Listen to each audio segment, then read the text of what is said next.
Hi, in this video I have two Logitech gaming keyboards. I have the G413 and I have the Prodigy G213. In this video I'll also do a SPL measurement to measure the difference in the volume of the two keys. The 413 is more expensive than the 213. Right, I'm going to quickly show the physical attributes of the G213, then I will do the G413. Just having a look at the width of the keyboards, they are actually the same. Although this one has a wider platform, the actual width, if I had to measure from there to there, is the same between both keyboards. Right, it has the dedicated media keys. Now, something that I don't really like is that you cannot remove this palm rest. However, this keyboard is very comfortable. I actually prefer it to this one. I find this one quite bold in terms of how it sits on the desk, but I'll come back to that shortly. Now, this is just plastic, all over plastic, and it even feels like it's weak in hand. What I mean by that is if I flex it, it just flexes. So have a look at this. I mean, this is just so much flexibility in this keyboard, and it feels light. Actually, when I pick this up, it feels lighter than the G413, even though they are very close in weight. For example, if I just measure the mass of the 213, right, the mass is about 950 grams without the cord. And if I just show you the 413, the mass is 982 grams, yet when I pick this up, it feels so much heavier than this, purely just because of the materials they've used. This is aluminium and it doesn't flex much at all. As you can see, I'm trying to flex it. No, this is a sturdy keyboard. It feels bulky, it feels heavy, and the cord that comes with it, oh, that's another story. The cord is heavy. Just the wire, just the cord is 97 grams. And the other one is 50 grams. So we're looking at half the mass, which is understandable because the 413 has two USB connectors for the reason that one for the keyboard and one for the USB pass-through. There is a USB 2 option on the keyboard. Right, having a look at the 213. Now the keys are, everything is plastic. The buttons, they are not rubber, they are plastic. If I flip it over, you can see the unibody construction here. That is why we cannot remove that palm rest. It's got these nice rubber feet over here, and you can lift it up with those two stands. It does lift up higher than the 413, but not necessarily where you are typing. What I mean by that is, yes, when I lift it up, the whole keyboard is higher, but then keeping in mind that I have this extra space here, so it gives the illusion of it being quite a lot higher. But if I had to measure using a measuring tape from the table to the top of the escape key, it's only a few millimeters higher, although it gives the impression of it being at a much higher angle. Right, just having a look at the wire, the unit has a strain relief there, so it does stop it from wearing out. There is the USB connector, and the wire is rubber. It feels like it's fairly good quality.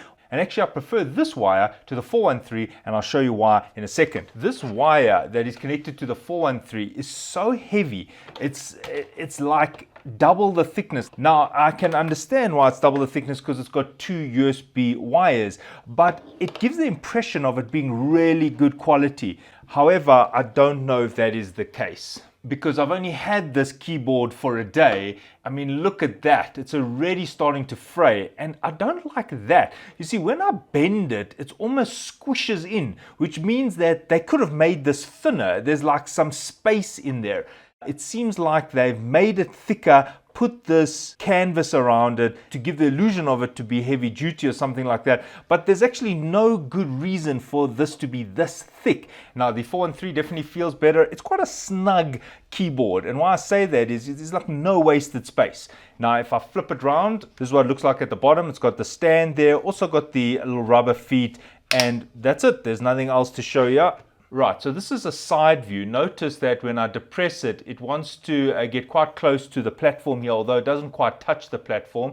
And if I just show you a few key presses, if I remove this one, for example, very easy to remove the keys. There you can see that even though it seems like dirt will get stuck there, I don't think that dirt will be a major problem. On this type of keyboard, you could blow it out with a blower. Notice that it is a bit raised, so dirt isn't really getting inside there. Now, what's nice about this is it does have the mechanical keys, which is different to the 213.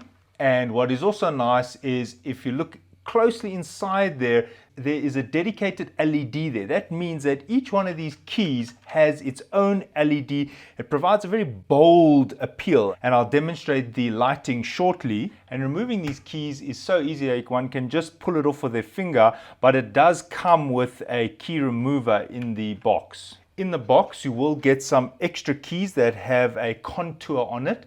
You get the 1 to 5, QWER, and then the ASD, and then here is the remover to remove the keys should you wish to use that. Now on this unit, as I said, you got the USB. This is a USB 2. This comes in two colors. It's the carbon. This is the carbon. There you can see it's almost like a dark gray, and this has the red backlight. Then it also comes in a silver option with the white backlight. You can reprogram all of these F keys using the software. It does have second function keys using the FN option over here. Then on the back row, you have the mute, volume down, volume up, and then the media options over there. You also have brightness over there using the FN function. This unit has a 2-year warranty, which is the same as the G213, also with a 2-year warranty. And the 413 says it has a durability of 70 million key presses. The force that is required to depress the key is 45 grams, and it has a travel distance of 3.2 millimeters. And I notice a difference between the key presses in terms of the reliability. What I mean by that is this keyboard has almost like a latching function. What I mean by that is if I just gently touch it, like I don't even mean to press it, I just lightly depress it, it activates a key press. It's almost like it latches. It's extremely difficult for me to press it just maybe a quarter way and not activate a key press. So it's almost like if you touch it, it's pressed. And I actually like that a lot. Now this one unfortunately doesn't work like that. This uses a membrane option, and many times if I just depress slightly, it doesn't acknowledge a key press. Now this particular one is faulty. It's only been used for 2 weeks and the D is now inconsistent. I now have to depress it quite firmly in order to activate a D press.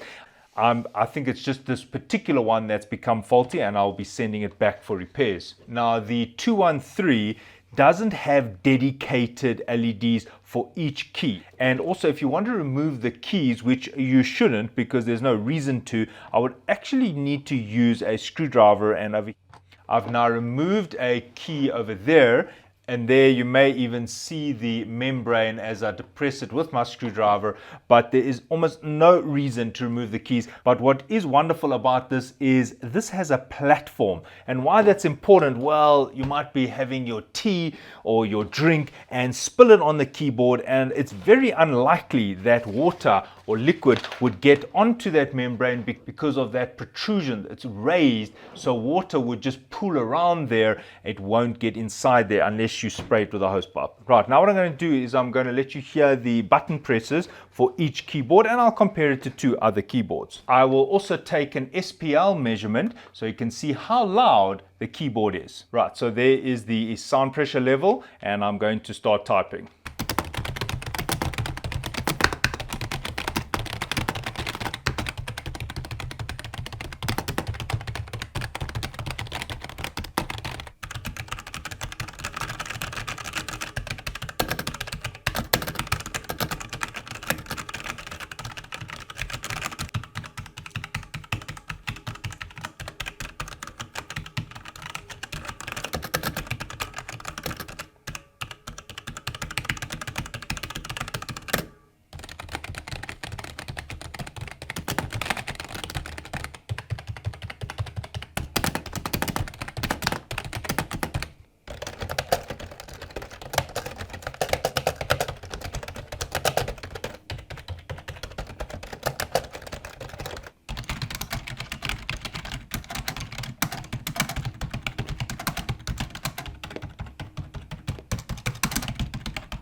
Just having a look at the backlighting, the G213 has a variety of colors, while the 413 just has the red.